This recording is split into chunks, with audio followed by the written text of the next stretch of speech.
दुनिया में, और उन सम्मेलनों के बीच में दुनिया के सर्वाधिक विकसित देशों का जो संगठन है OECD, organisation for economic cooperation and development, जिसके लिए विश्व के सर्वाधिक जीडीपी वाले पहले 7 थे, अब 15 हो गए, 16 हो गए देशों का वह संगठन था।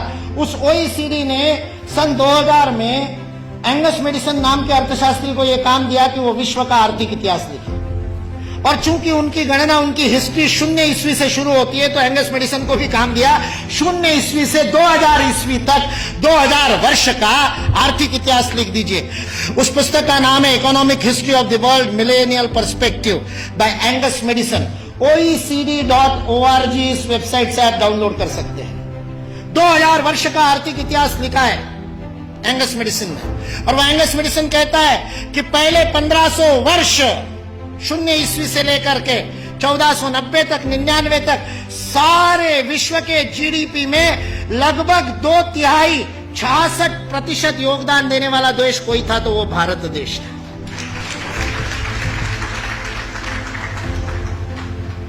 मैं सोच रहा था, इतिहास का मैं विद्यार्थी हूं, आपके जैसा इतना अध्ययन तो नहीं किया, लेकिन मैं सोच रहा था ये 1500 से क्या संबंध है, तो पता चला वास्को दी गामा 1498 में आया था। और मतलब उसने भारत को खोजा, ऐसा हम लोग भी लिखते हैं, तो उससे पहले कोई गुम हो गया होगा।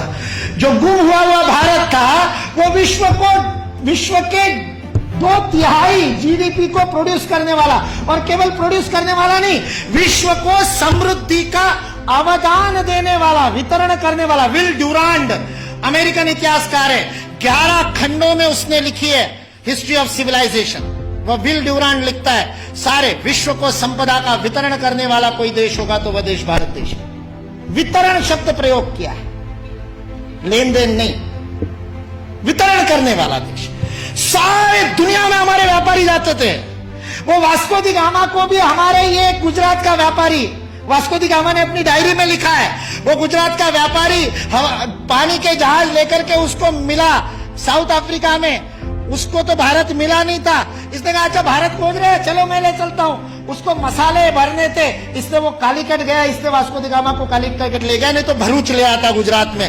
फिर हमारे इतिहास वाले लिखते कि वास्को दी गामा भारत को खोजता खोजता भरूच पहुंच गया। वास्को दी गामा को भारत के व्यापारी कान्हा भाई ने खोजा, मिल गया, और उसको कहते को भारत खोज रहे, चल भाई मैं दिखाता हूं, चल मेरे साथ, और साथ में ले। ये वास्को दी गामा ने अपनी डायरी में लिखा है, वो बेईमान नहीं है, उसको छिपा करके इतिहास की किताबें लिखने वाले बेईमान। वास्को दी गामा की डायरी का उद्धरण दिए बिना हमारे को गलत इतिहास पढ़ाने वाले बेईमान है। वास्को दी गामा ने तो ईमानदारी से लिखा है, उसने ये भी लिखा है कि उस कान्हा भाई के जहाज मेरे जहाजों से कई गुना अधिक प्रगत थे। 40 खेने वाले लगाने के बाद भी मेरे जहाज को उतनी गति नहीं थी जो उससे 3 गुना बड़े, 3 मंजिल वाला जिसके ऊपर डेक था, ऐसे जहाज को केवल 16 नाविक खेते थे। ऐसा कान्हा भाई का जहाज था। भारत की विज्ञान और तकनीकी की स्थिति अंग्रेज इस देश में आए तब सारे विश्व से अधिक उन्नत थी। ये अंग्रेजों में से कुछ ईमानदार इतिहासकारों ने लिख करके रखा। इसलिए जो इस गलत फहमी में है कि अंग्रेज इस देश में नहीं आते तो भारत में तो कोई विज्ञान ही नहीं होता, वो इस बात को समझ ले कि अंग्रेज इस देश में नहीं आते तो केवल भारत का ही नहीं, विश्व का विज्ञान आज है उससे अधिक प्रगत होता।